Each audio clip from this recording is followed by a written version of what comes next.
Welcome to Survivor Stories Saturdays on Now TV. This is where survivors share their truth, raw, unfiltered, and real.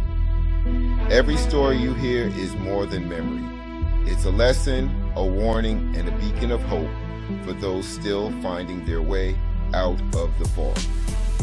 The mission of the Now movement is simple: to break the silence, to expose the red flags, and to remind every survivor that healing is not only possible, it's powerful. Because when one of us speaks, others find the courage to step into freedom. This is Survivor Stories Saturdays.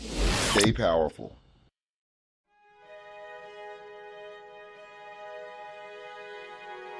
Hello, everyone. Thank you so much for having me here today. It is such an honor to share my story of survival with all of you. My name is Jenn Verser. I am a life coach and an overcoming perfectionist, and I've spent years trying to be the perfect daughter, employee, wife, and now mother, thinking that if I checked every box, I'd finally feel whole. But perfection didn't bring me peace. It brought me pressure. It kept me performing, people-pleasing, and playing small, all so that I could feel safe in a world that never promised safety. I was raised as an only child in a stable home, loving, with wonderful parents. I had every reason to succeed. In high school, I was a competitive swimmer, an honors student, and fully expected to go to college, graduate school, and have a good career. I was the responsible one, the well-behaved one, the one who never got in trouble. And I was so proud of that. But perfectionism comes with a price. I learned that mistakes had consequences, like losing my toys if I left them out, or being met with anger when I hit a bad test grade. So I got really good at performing and managing other people's emotions and keeping my own hidden. By college, that pressure to be perfect was a part of my identity. When I was told I was too loud, I learned to quiet myself. When I struggled my first semester of college, I changed majors. I eventually dropped out of my first graduate program after one semester, terrified of disappointing my parents. It was around that time that a friend introduced me to someone. "He's great," she said.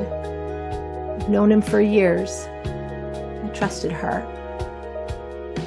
We went out on a couple of dates, and on a Thursday night in January, at 22 years old, I dressed up in a pair of nice jeans and a black sweater, and I drove the 20 minutes to his apartment, remembering clearly the exit off of the highway, the landmarks that he told me to get to his house.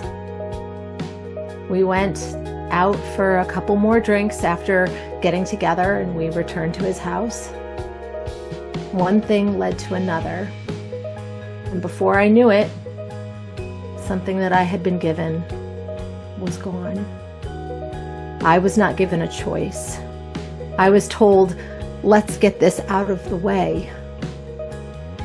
I waited until he was asleep, and I remember kissing his forehead before I left. It took me nearly a week to understand what had happened to me. I remember going to my boss at work and saying, "I have to take the rest of the week off," and driving the 4 hours to my parents' house. I will never forget the way that my father wept when I told him what had happened. My parents held me and asked what I wanted to do next. And the thing that I remember the most was saying, "Nothing will ever happen to him. If I say it, it will be my word against his." I remember getting in the car with him after we'd had our drinks at the restaurant, and I said, "Hey, you've had a few. Would you like me to drive?" And he said, "I'm in the Army.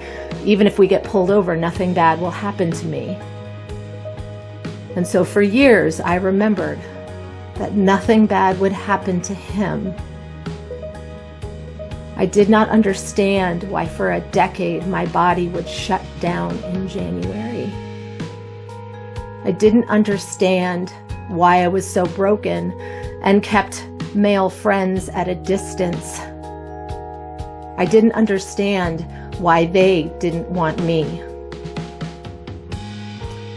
In these years, my perfectionism went into overdrive. I was constantly trying to lose 10 pounds and kept holding on to them like a shield. I spent time with emotionally unavailable men, but I was keeping myself safe. I was keeping myself distant. From the outside, it looked like I was thriving. I was coaching swimming at Dartmouth College, surrounded by friends, living a life that looked exactly how the life of a single woman was supposed to look. But underneath all of the accomplishments, I was disconnected from myself, from my desires. The cracks started to show in the small moments, the ones that I could almost ignore, until one night I was sitting with one of those amazing guy friends while he shared something deeply personal.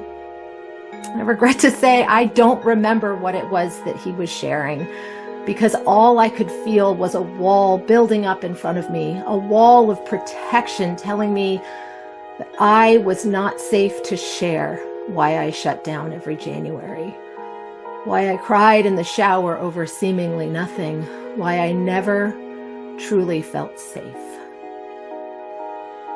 But it was in that wall, in that moment, that I was convinced that it was time. It was time to get help. It was time to let someone in. It was time to allow myself to be loved. I started looking for support. I had a few false starts, and that's okay. I started at the Employee Help Center, and a social worker handed me a book and said, "Read this, it will make you feel better." Back the book, and I said, "This book did not help me. I need someone else." And so I talked to multiple therapists in the area before I found someone who was just similar enough to my dad, also a therapist, and just different enough from him that I felt that I could truly connect and feel safe. For the first time, I started speaking my truth out loud. I talked about that night that changed my life. I talked about the ways that I had protected myself. I shared how as an armor. I spoke about the pressure I put on myself to be what everyone else needed me to be good, to be impressive, to be unbreakable. And eventually, in that safe space, I began to find the real me. The one who is loud and sometimes boisterous. The one who has an open door for others in pain. The one who laughs with her whole body and loves with her whole heart. I was in therapy for 2 years, but it was still another 5 before I allowed myself to let love in. It was actually during my training to become a life coach that I sat with another coach in training, and she told me, "You are worthy of great love." It wasn't until she told me that, until she looked in my eyes, and I was allowed to believe that it was safe to let someone else in. To believe that someone could love the real, messy, complicated me. And I didn't find that love by trying to get it right. I found it in my imperfection, when I was least looking for it. Please know, I did not become someone new overnight.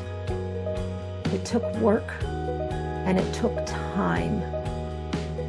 But I learned how to trust myself, how to speak my truth to myself and to others, and to release any judgment that I had for myself, my situation, and I allowed myself to open up.